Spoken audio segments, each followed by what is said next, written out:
Welcome to the Mound Science and Energy Museum Association seminar. This is June 22nd, 2022. And you don't hear me, he says. Maybe the other people hear me.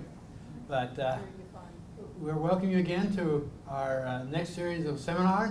We will have a next one coming up in July 27th on the properties and preparation of bismuth crystals, which if you worked at Mound, you will have a connection with. But that's next month. This month, we're happy to introduce Andy Lloyd, a retired British officer who worked for the U.S. Air Force for a long time and has retired from that. But today he's going to talk about the UK and American cooperation program. Andy, it's yours. Oh, thank you very much. Oh. Okay, well, thank you very much. And I'm just checking. Are you hearing me okay? Is the mic working? That's good. Okay, so yeah, thank you for the opportunity to meet you all today and to give a talk. So first of all, me as a Brit, I have my roots in Montgomery County, just the other one. It's Montgomery County in Wales that has a different name now. It's now known as Powys, but it was Montgomery County. But I also grew up then near Kettering in England. So somehow there are stars that seem to align to putting me here. And as we did DNAancestry.com fairly recently as well, we watched as my family's roots or branch of the family left in the 1800s. Two giant arrows went over to the US. One of them landed right here. And again, so there's Lloyds amongst you somewhere. So anyway, it is a pleasure to be here today. My last 5 years in a 34-year military service were as an exchange officer at Wright Pat Air Force Base, where the British Air Attaché described me in my new role as an American officer in every way with a weird accent. And so that's really that's my background, and that's why I'm here. And now I work for a high-tech company in Columbus, which deals actually a lot in some very smart algorithms, which is something that we will touch on quite a bit tonight as we go through.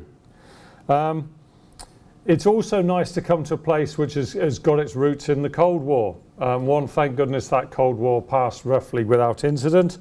But both myself and my wife Cheryl, who's sitting at the back there trying to hide, we both began our service with the Royal Air Force during the Cold War, with Cheryl actually vectoring or being part of the ops rooms that would vector fighter jets onto Russian bombers as they came down from the northern Cape, around Norway and down. So those were interesting times. But what I want to do today, and I will focus, as you'll hear, on NCR and Bletchley Park and why those things changed the whole world. But it's really as well, as the more I dug, the deeper I realised that the British and American relationship, that yes, as I was reminded 250 years ago was not so strong, it has gained over the last 80 years, time and time again, and it's so much of its roots are in this area. And what I was saying to Bob earlier was the more I dig, the more I find, and it really is quite sort of eye-opening and fascinating. But where does it end?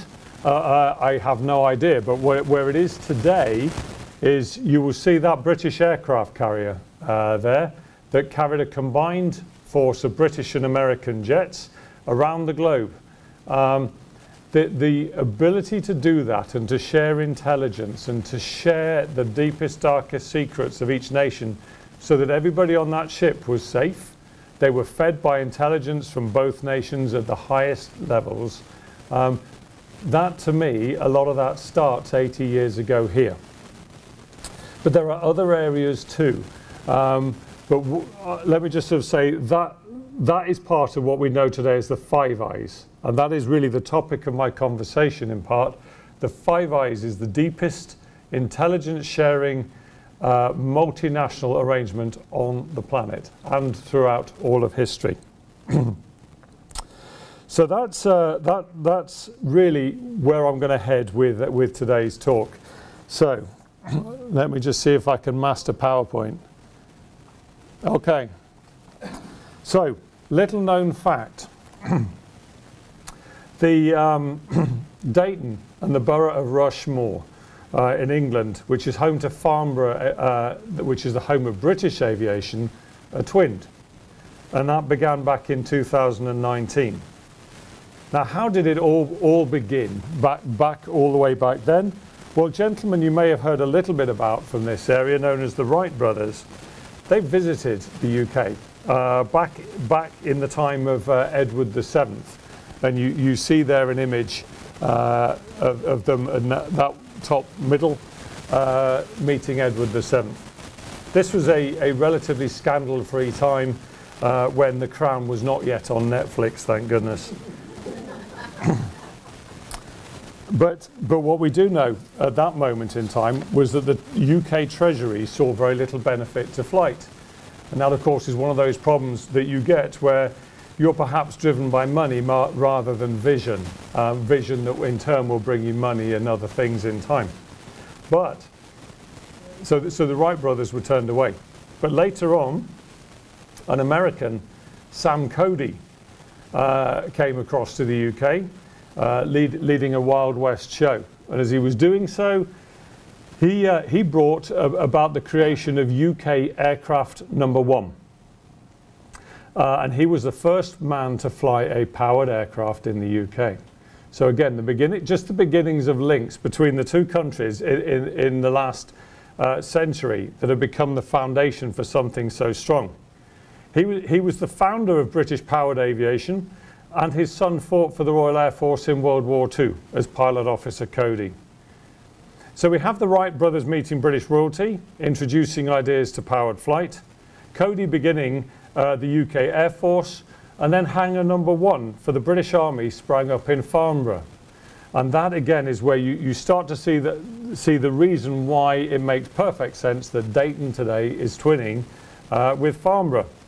Rushmore in the UK, in that district of Farnborough, is one of the main homes to UK high-tech aviation industry, research laboratories, aviation medicine, tests and evaluation.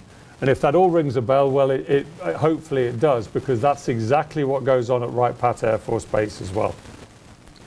So all of this is typified, of course, by why I'm here, the exchange program, and actually why you've got a lot of British here, but also a lot of Americans serving in the British Air Force. It's that program in excellence. But before I go on to the intelligence network, which I'll talk about in a minute, what else got my interest going, and why these two nations are linked so closely in this area? So the J31 General Electric was a turbojet engine produced in quantity in the US. And again, I lay claim to Dayton because it was a suburb of Dayton that I believe is called Cincinnati. But it was a development of the British Whittle engine. And the British, again, through lacking of industrial capacity during World War II, because it was all going on immediate armament, shared the technology with the US, and out from that came joint development of jet engines. So too were secrets that were shared on radar, atomic developments, as I'm sure some of you are all too familiar with from the very location that we're in today. But some of the early days of the Manhattan Project, and please do correct me if I'm wrong, but some of the early parts of the Manhattan Project were indeed conducted with British engineers, with some of the hub back in the UK. But also night fighter radar. And there's a little story behind the night fighter radar that again was shared over here, and it helped the British pilots combat the German blitz that was going on British cities. So the British also, as well as sharing those secrets with their US colleagues at that time, they realized they had to keep this one secret, as the Germans became suspicious that every time they went up, there was the Royal Air Force in the dark of night. How could that be? So the British put out the rumor that in fact it was carrots. And I don't know if you've heard that about carrots improving night vision. Well, if you believe that, well, so did the Germans. Thank goodness. And the way I always look at this is, well, a nation who actually fell for that as a little bit of a con trick probably was going to lose in the long run anyway. So, what I would say is the sheer industrial might of the US and some of the wartime technologies that Britain had to develop, but it hadn't the capacity to exploit, had to be shared. And who better than to share it with what is and was Britain's most trusted friend and ally.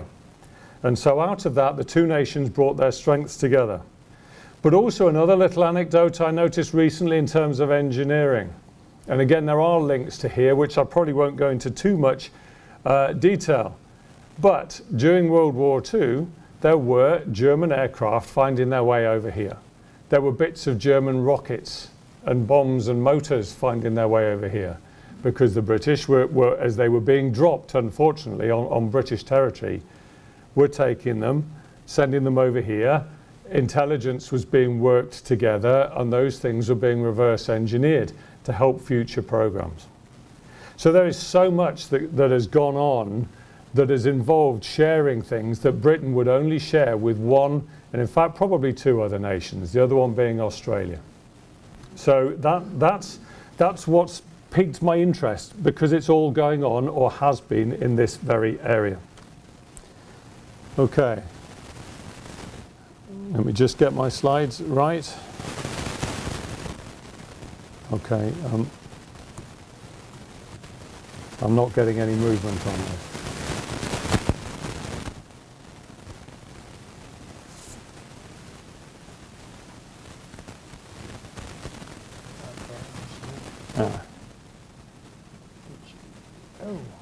It's gone crazy. There we go. So let's just go forward. That's it. Thank you. Okay. So, and of course, I work for a high-tech company. Can't you tell?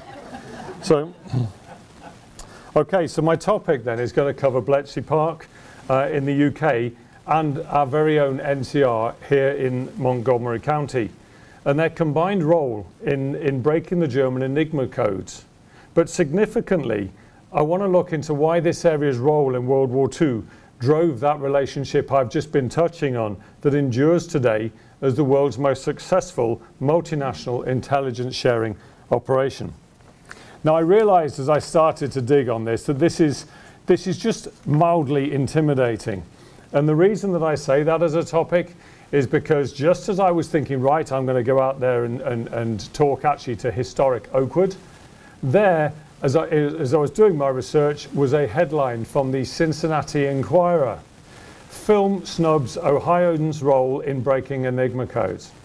And what it went on to talk about was the movie The Imitation Game, which did not mention the US once, and it just looked like an entirely British event. So as I stood in front of 100 Americans in Oakwood, I realized I'd got to be very careful about how I went about this. But what I want to sort of articulate straight up front is a couple of things. What is not contentious at all, it was a letter from General Eisenhower, in which he attributed the efforts of NCR and Bletchley Park to saving thousands of British and American lives and contributing to a speedier end to the war. And that was from the Commander-in-Chief of our combined forces. And so from that, my theme throughout this evening will not be who did better than who, but more, wow, what did we manage to achieve together? Okay, so a little bit about what was Enigma, and I'm sure that the engineers amongst you are already kind of picking apart what you're seeing in front of you there. But basically, the Enigma machine that you see here was 3 wheels for Army and Air Force encryption, used by the German military, but also used by the German diplomatic corps, their weather service, and a number of others. There was the more complicated 4-wheel Enigma machine that added millions of more potential combinations, making what the Germans believed an unbreakable encryption device for their coding, and therefore their relay of messages right across the Third Reich. And as I talked about, and as I'll cover in a bit more detail, that was German forces, diplomats, weather stations, and also within that, communicating to nations that may be neutral, and certainly their diplomatic services, and so-called friendly nations that were on the edge of conflict rather than directly involved. Put simply though, for the British at that time, they were outnumbered, they were outgunned and outmatched in every single theatre. So what had to happen therefore was that they had to outsmart their enemy at a time of real retreat. The tortuous path that this was to take was to lead in time to that agreement to share the highest classifications of secrets at the highest level between two nations. And that's where we begin the next bit of the story as we look at really the origins to this so-called Five Eyes. And it began just a little way from here in building 26 of NCR. Okay, so what was happening? To put it mildly, 1940 was not going well. Britain counted amongst its successes evacuating troops from Dunkirk without their equipment and not being invaded. And those were pretty much the high points in an otherwise pretty bad year. And as you can tell, those high points are barely that. France had been swiftly overrun. Europe had fallen, and its industries were now pretty much focused on eradicating the British nation from the war effort and basically conquering the UK and then looking east to Russia.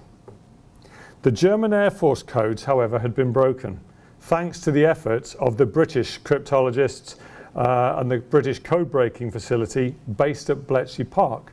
And credit where credit's due, that was building on the Polish efforts that had happened at probably around 1937-38. The Poles had begun to break some of the codes.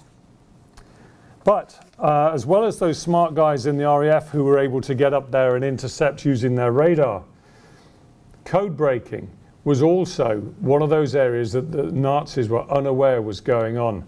And therefore, in sending their waves up of aircraft to hit the UK, not only were radar vectoring RAF fighters, but the RAF fighters were already getting ready to take off and knew where to go because they knew the targets that the Germans were coming after based on the code breakers. But the real problem to the UK as an island was the Navy, the German Navy. To the UK, an island 1.5 times the size of Wyoming, with a population then of about 50 million, it could not sustain itself with just food, the basic things of survival, let alone the war materials to continue. Everything had to come in by sea. And therefore, the problem was the U-boats, and the British had to break those codes if they were going to survive. To give you an idea of the scale of what was going on in the Atlantic, and again, I've seen enough documentaries out in my time to know they will talk about the war in the Atlantic, and they will talk about the thrill of the chase, if you like, between the cat and the mouse of the U-boat and the ships, and then vice versa as it goes through. Rarely is it put into scale what that was doing. But just to give you an idea, in 1941, 496 ships were sunk heading across to the UK. In 1942, that went up to 1,000. In March 1943, as Britain was really beginning to hurt extremely badly, 95 ships were sunk in 1 month. Over 500,000 tons of shipping. And to just give you a feel of what that would mean in terms of war materials, because this is the scale of the problem. What it would be if you just consider 2 6,000 ships and 1 3,000 ship for a moment. That would equate to 42 tanks, 8 howitzers, 88 guns, 24 armoured cars, 2,000 tons of war materials and 1,000 tons of gasoline. When you build that up to what that would have meant over the whole month, that would have equated to roughly 1,600 tanks, 300 howitzers, 800 armoured cars, and thousands of tons of gasoline and stores. In other words, every single month, the equivalent of a D-Day's invasion worth of kit was being sunk. Okay, so why am I sitting here in Dayton talking about this? Especially when we are hundreds of miles from the sea.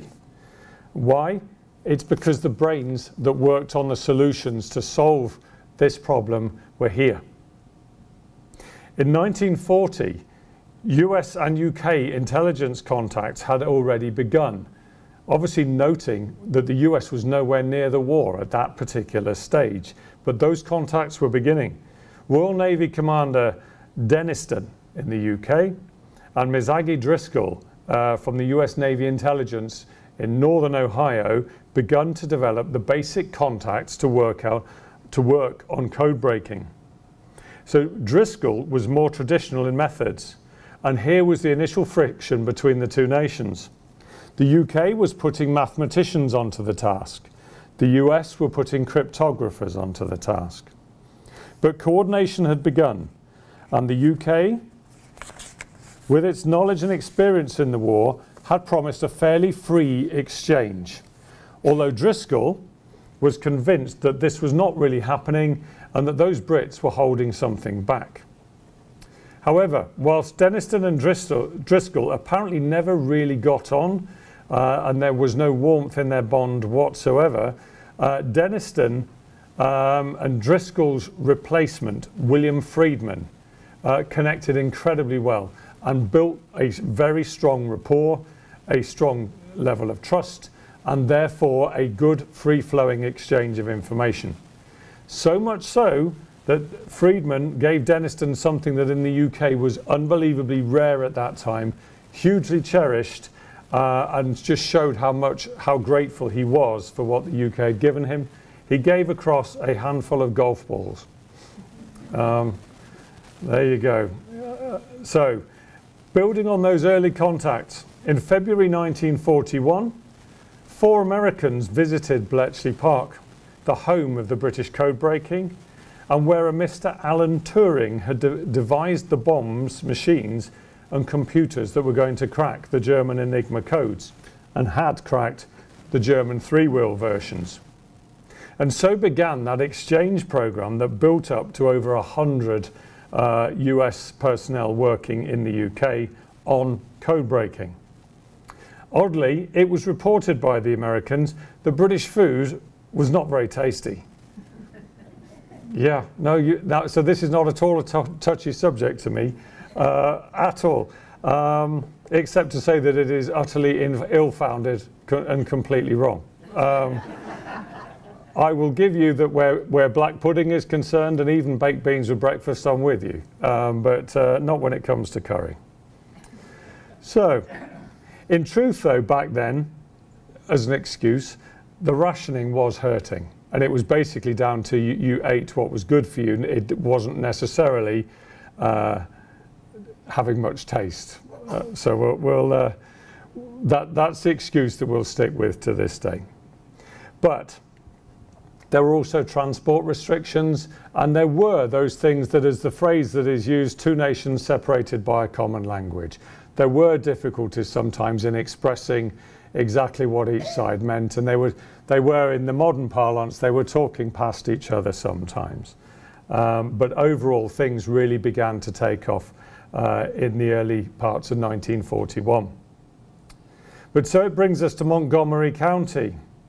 Locally based intellect and businessman Deeds had, as the NCR president, positioned NCR at the forefront of electronic technology, development and innovation. Deeds had been very foresightful even, and had been forced though through circumstances to look locally in this area for talent to build up and staff the NCR electronic laboratories back in 1938. And in doing so, we were to see the genius of Joe Desch, of which more in a moment. But with Deeds' knowledge of the military stemming from World War I and his work with Charles Kettering, Deeds was shrewd and knew where NCR could play a role in the conflict of World War II. NCR was selected by the US government to host the US effort, and security tightened around Building 26, which is now the Marriott down the bottom of the hill in Dayton. Ties began to form between the UK organisations and those of the US, and as they did so, impact was felt here and life changed in Montgomery County. So Dayton mobilised, and in this area, Dayton, and the more I hear about Dayton every time I visit places like here, the more I realise the things that were invented here, the things that had their centre of gravity here, is just incredible. And so Dayton, the hub of ingenuity, had some of the best minds of the age and came into its own, as it seems to have done over and over again, with game-changing innovation. But let's start by taking a look at some of those changes that came. Montgomery County, it is suggested, was the first county in the USA to extend opening hours of many shops and services to accommodate the step up to the industrial workforce needed to support the war effort. The area adopted the 48-hour week that brought with it those extended opening hours across services to meet the needs of the workforces with their later shift patterns. In addition, with men enlisting for a predominantly male military back then, the number of women in the workforce doubled in Montgomery County. And industry adapted rapidly to that wartime economy, with GM's Frigidaire division converted to churn out propellers for B-29 bombers, General Motors producing tank tracks, NCR making carburetors for bombers too. But of course, NCR did so much more that was not to become public until decades later. Its role in that secret world of decryption that few would know about for decades had begun to take shape in and around Oakwood, Dayton, and throughout Montgomery County. And in many ways, there are probably people who took with them to their dying day not a lack of knowledge, if you like. They had no idea what they had been producing to such high specifications, high tolerances, and specific details across the Industrial Board of Engineering. And yet they were producing parts for the bombs and for the code breakers. But of course, all of that was to stay secret until into the 90s for the most part. So it is likely, as I say, that many of those who did that work had no idea what they had achieved through their lifetimes. So, Joe Desch, and it's one of those things, and I'll just say it here now, I marvel in a way that I can go through Oakwood and Dayton and not see anything out there in public on Joe Desch, and I'd love to see that. An amazing human being who changed the world and was one of those, back to the Eisenhower letter, who shortened World War II. So I touched on his work as part of the NCR Electronic Research Laboratory. So who was he? He was known as a brilliant and innovative mathematician, educated at University of Dayton and living in his dream home in Greenmont Avenue, Oakwood. However, while he may be local and needing a high security clearance, for him, that was not going to be as straightforward. He had German relatives, and those relatives were actually in Germany, and some of those were engaged with the Nazi Party. So throughout the war, he actually had an escort living with him in his house, down I believe, in the cellar area, and just to make sure that he was a good, loyal patriot, which he was. And actually, we've had the honour of meeting his daughter and talking about this, which some incredible stories. His achievements in setting him apart to be selected for a leading role in the code-breaking efforts included that he had beaten MIT to the development of an electronic calculator the size of a dishwasher. He had also explored the use of microfilm, magnetic digital recording, and relatively high-speed printers for that period. And indeed, from what I understand, they would still be faster than the ones that I used in the Air Force Sustainment Center here until recently.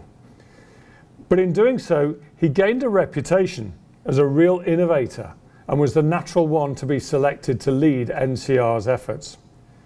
At the same time, the US OP-20G was struggling to get into the electronic age, and that's the Navy Intelligence Agency. And so it lent on NCR and its talents that it had amassed in Montgomery County to defeat the Nazi codes.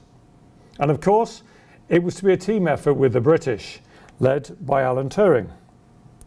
And so, who was Alan Turing? Well, to many, he is better known as Benedict Cumberbatch. Especially when you Google this around the internet, it's the picture on your left you seem to get more of. However, he was a brilliant mathematician, though not known for his empathy and not known for his social skills.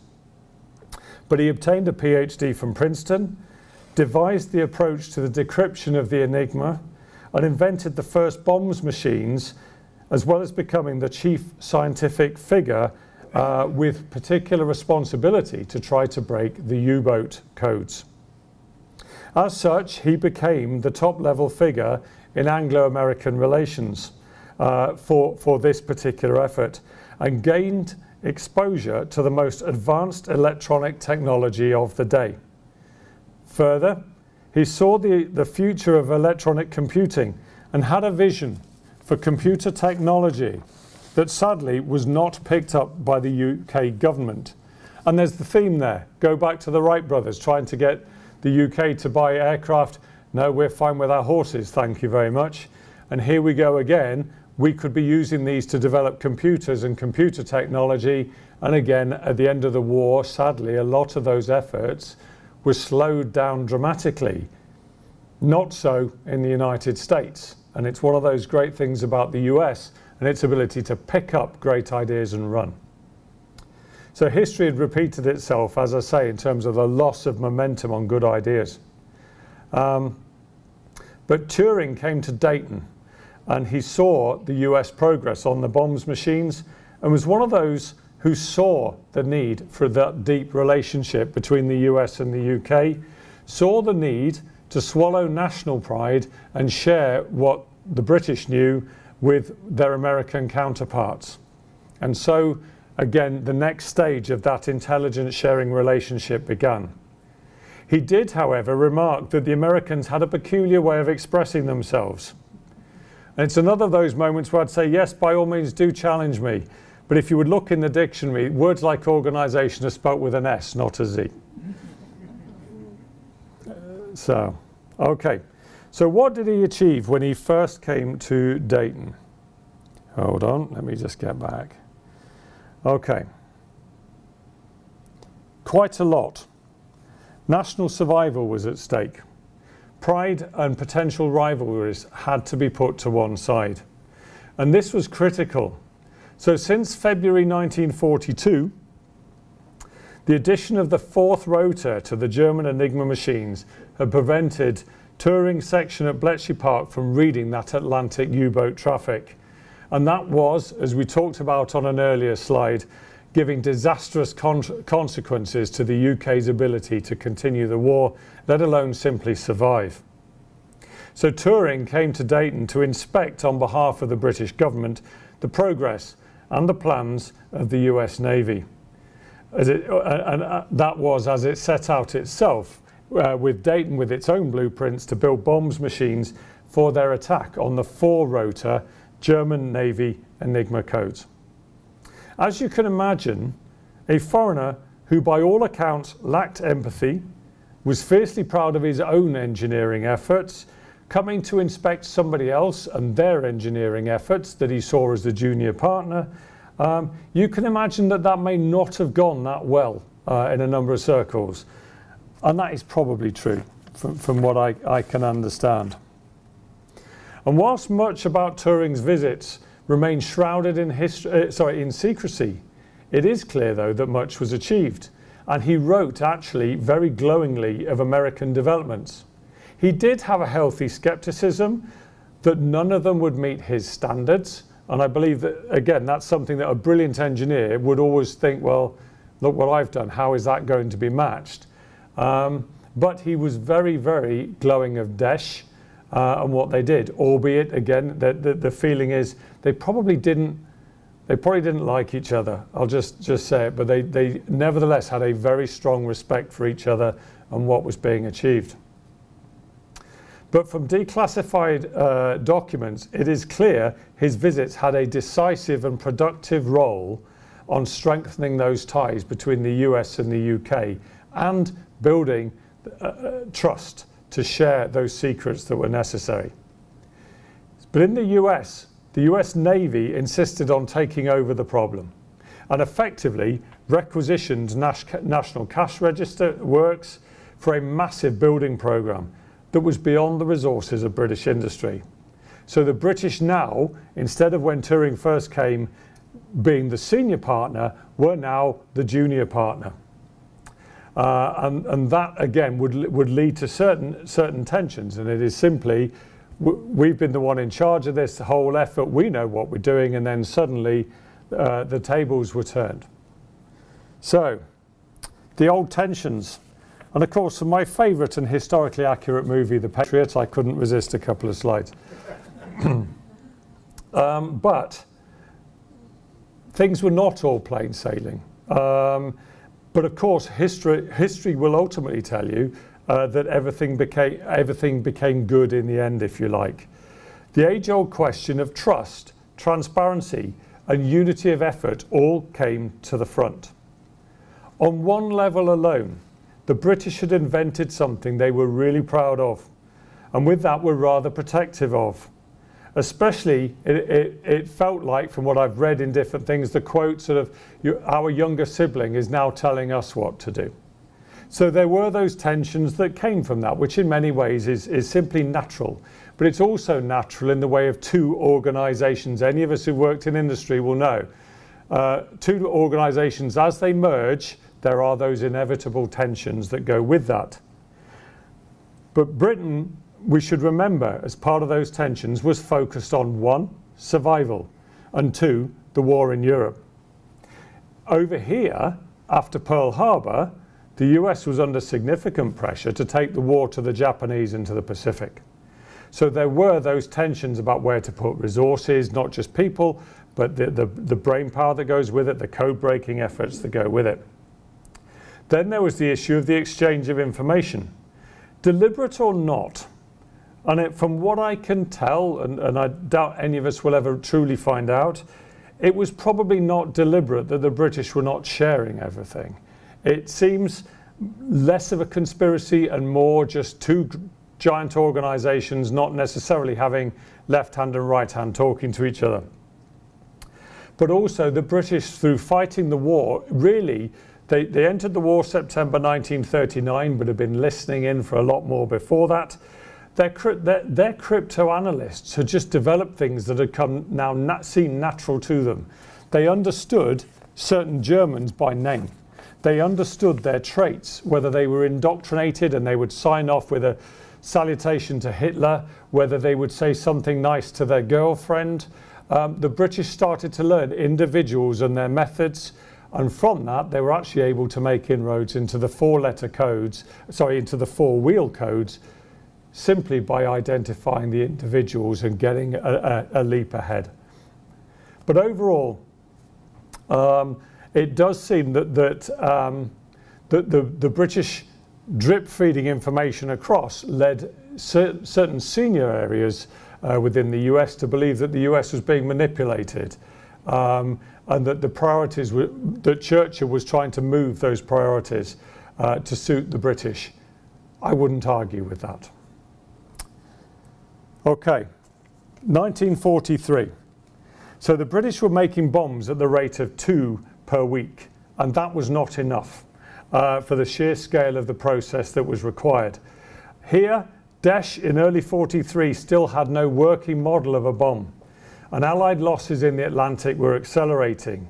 However, there were glimmers of hope, and although the German Navy had added this fourth wheel to the Enigma, their U-boats still had to report the weather using the three-wheel Enigma machine. And that had been broken, and therefore the Allies started, as they got longer range aircraft and better sonar, to understand roughly where the Germans would be, and in time they started to make effective targeting of the U-boats. But Daesh, just down the road from here, cracked the way midway through 1943 of designing and building bombs better and faster, and new shipments of bombs every week from Dayton meant, one, the code breaking capacity was expanded, but he also got to the point where they were cracking the four-wheel Enigma codes, and that is down to Daesh. That was not down to Benedict Cumberbatch. And so that is an important distinction to make, really, that the four-wheel codes were broken down the road from here. By May 1944, the difference that had made was that the Germans were, for the first time in the war, losing U-boats in the Atlantic faster than they can build new ones. Okay, so what did it all mean? And as I sort of bring this to a close, really, but if you think back to that chart on the losses of what 1 month shipping did in terms of losses, that was a D-day's worth of equipment lost every month. Well, the events both in NCR and at Bletchley Park enabled D-Day to happen, probably much earlier than would otherwise have been the case. But also, the cracking of the German Air Force and Army codes meant that the US and the UK knew every location of every German division and formation in France. It knew what their orders were. And it knew, therefore, that as deceptions were being put in place, those deceptions were being taken by the Germans, such as the General Patton's First Army Group that never existed except on paper, and a few people driving around the British countryside generating radio traffic. Bletchley Park, NCR's creation, were able to tell that the Germans were falling for the fact that Patton's First Army Group was real and was going to hit France in a totally different area. So for those of you who've also seen recently the Netflix Operation Mincemeat, again, code breaking seems to have had a part in that, in understanding the deception about invading the south of Europe up through Greece. That was the deception, drew German forces away from the real target, Italy. So you would argue that the Germans had set themselves up by falling for carrots instead of night fighter radar. So we knew we were pushing on an open door. But let me just bring this to a close as we look at this. This was a quote from Alan Turing. Those who can imagine anything can create the impossible. And I know, I've worked a lot of my time, I'm not an engineer, but I've worked with a lot of engineers, and I deeply admire those who have this kind of philosophy. Nothing's going to beat me today.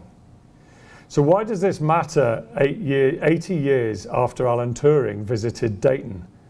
Well, to me, there are two key questions that I will have a go at as I conclude this.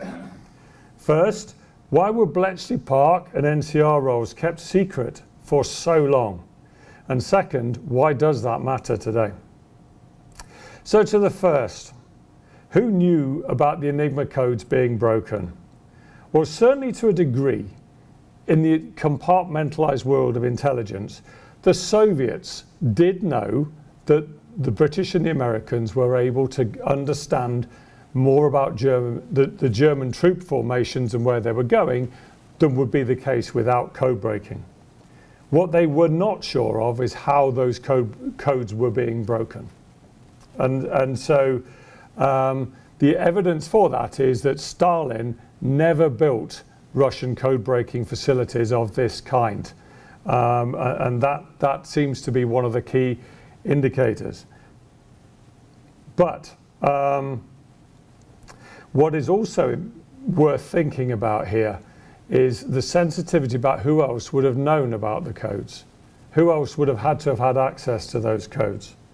And as you think on that, the Germans at that time were dealing with a lot of nations that were saying that they were neutral. such as Sweden, Switzerland, and many others besides, Spain, Portugal. And yet, the Germans were communicating with all of those, and they were using Enigma. Imagine what would be known, and again, I'm no conspiracy theorist, but you only have to start to think what was being transmitted to those nations, what were those nations becoming aware of as as basically the Allies were decoding everything that was going to them. So it kind of opens the door if you were feeding raw materials to the German war effort and making a decent amount of money out of it. So that would be one of my guesses as to why those things remain sensitive to this day.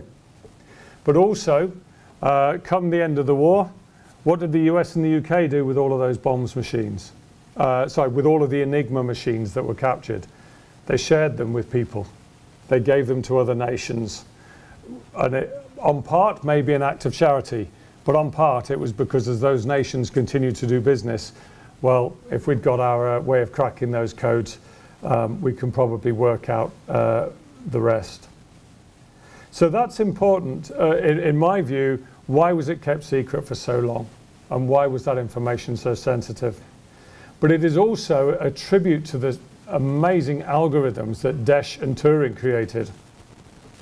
That those algorithms are still secret to this day and are locked safely away in Fort Meade. So phenomenal tribute to those guys. And also somewhere out there, you know, they cracked things that are still fundamental to this day. So finally, we just talk about that partnership, that Five Eyes. Today, over or in and around Ukraine, more around, I guess, UK aircraft fly with mixed British-American crews. And this is all open source that I'm saying to you now. You can read this in any defence publication, and they will be sharing intelligence at every level. They'll be operating together from the same air bases, and they will be doing a lot of things that are basically based today on trying to keep the peace, based on what we saw and have built over 80 years of a very, very deep relationship indeed. And so I found it a pleasure to be an exchange officer. As part of that relationship, it got my fascination. And the more I learn about here, the more fascinated I get. Thank you very much.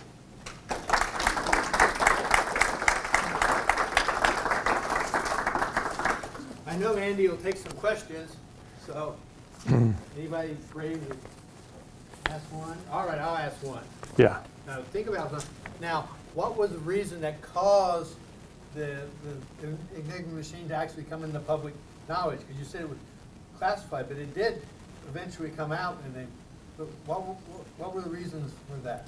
So these are Lloyd theories. These aren't necessarily, but from what I can see, there was some books started to be written. One was called Station X, where somebody had got curious about Bletchley Park and had started to write about it, and wanted to catch people's memories before they passed. So that was one piece.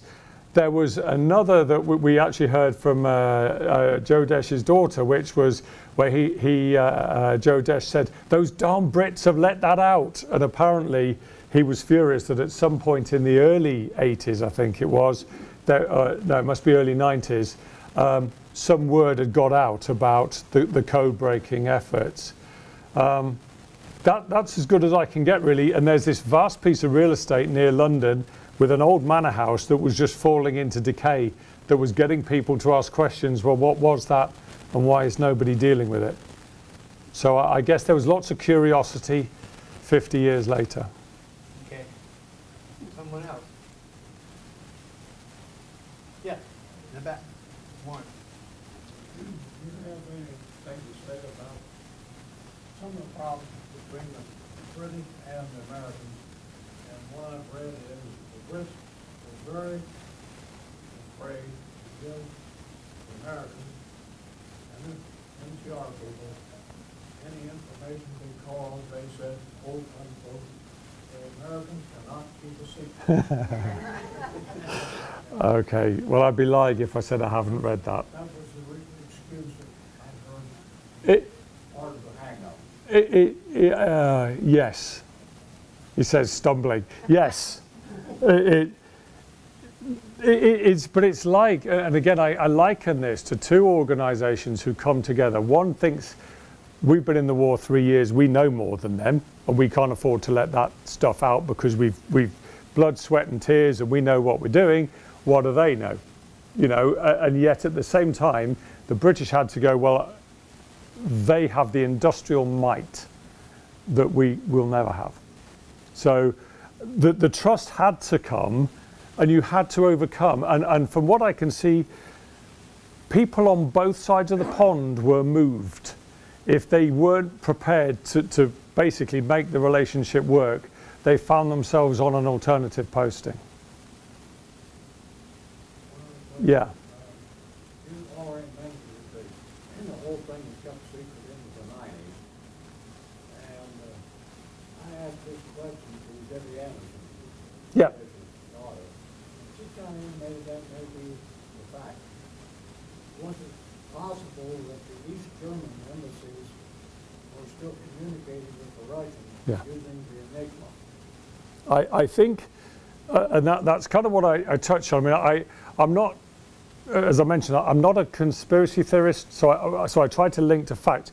But if our two nations, when we captured German Enigma machines, said at the end of the war, number one, you can have these machines, and gave them to friendly nations or neutral nations, we were doing that to break their codes. I mean, that's number one.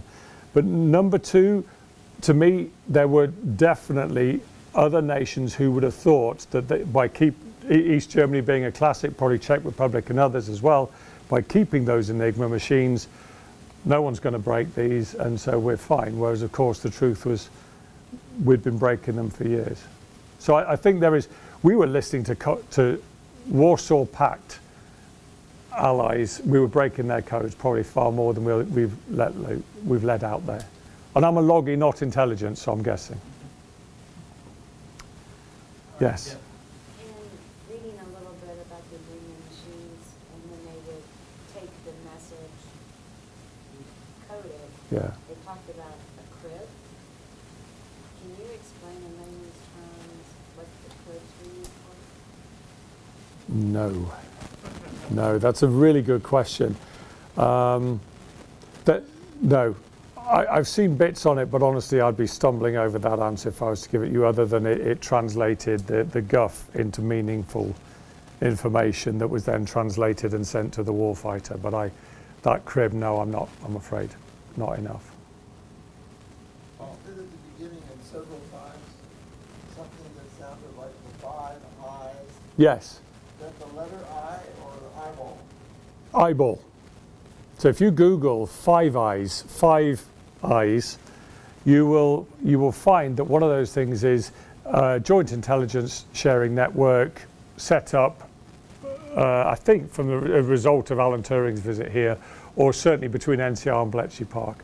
And the 5 eyes at this day are the US, the UK, Canada, Australia, New Zealand. And between us, we share far more than we would with anybody else.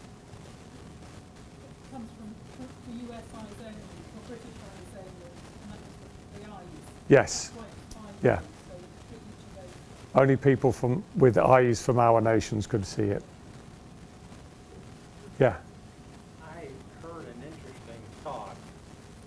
Had the code not been broken as well and as early, and as war goes on, would the first time bomb been dropped on Berlin? I think that's possible, but I also would the first atomic bomb have been dropped on Berlin, not Hiroshima, if the codes had not been broken? And I think that is possible for a whole range of reasons. One, if D-Day had gone wrong, because we didn't know whether the Germans were deceived or not, that would have prolonged the war. Two, go back even further, if the Royal Air Force had not been breaking the German codes and combining that with radar, would Britain have lost the Battle of Britain? In which case there would have been no British ally, in which case who knows how world history would now look today. So it is a fascinating one, but as Eisenhower said, it absolutely prolonged the war. Shortened the war by cracking it. Yeah. Was there any British involved in the development of the bomb? Did the U.S. share much with Britain? Did they even know we were doing it? So what I understand from that is that Churchill had directed it's got to happen, and he knew that the Germans, with their heavy water plants in Norway and ball bearing plants somewhere else, he knew that basically the German war effort had to be stopped from getting nuclear weapons, but Britain had to get there first. Then obviously with America, he then said, right, now Britain with America has got to do this.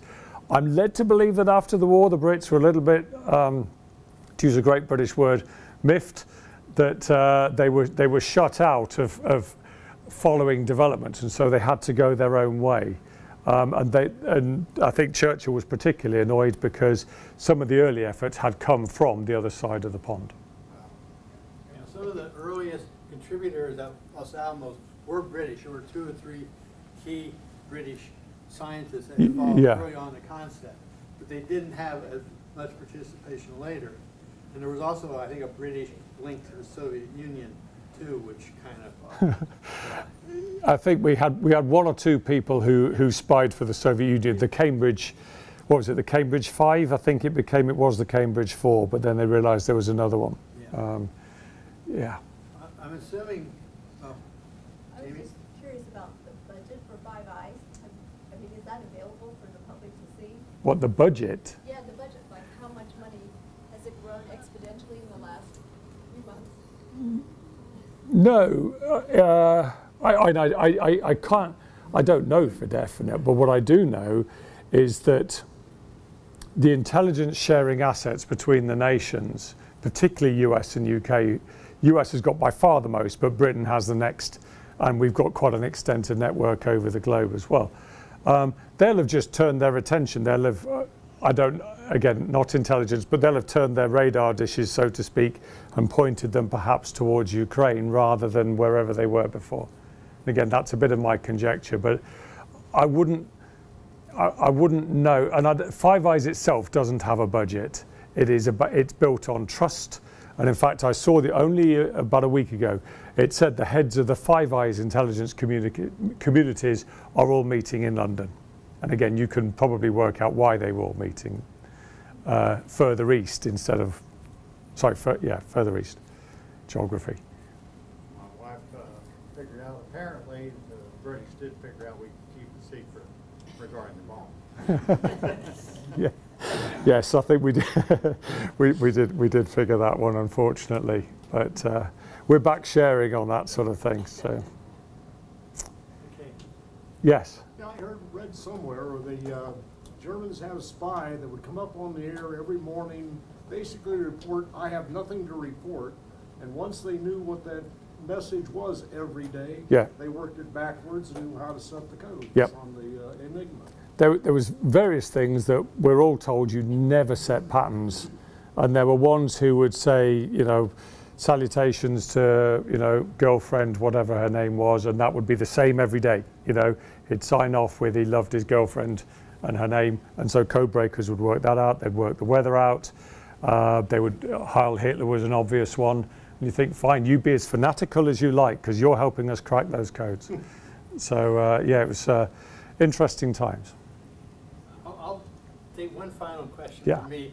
Now, of course, the Germans communicated in German.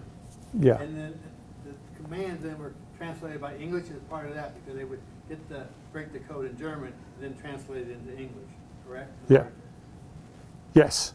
And it was one of those things with Bletchley Park. You got people who could speak all sorts of languages. Actually, were ending up there in the end, and it was a very highly educated and intelligent workforce that they had to have in there, who could work quickly, translate fluently. Incredible operation, actually. Yeah. Okay, well, thank you, Andy, and I appreciate it. All right. Night, everybody. Thank you.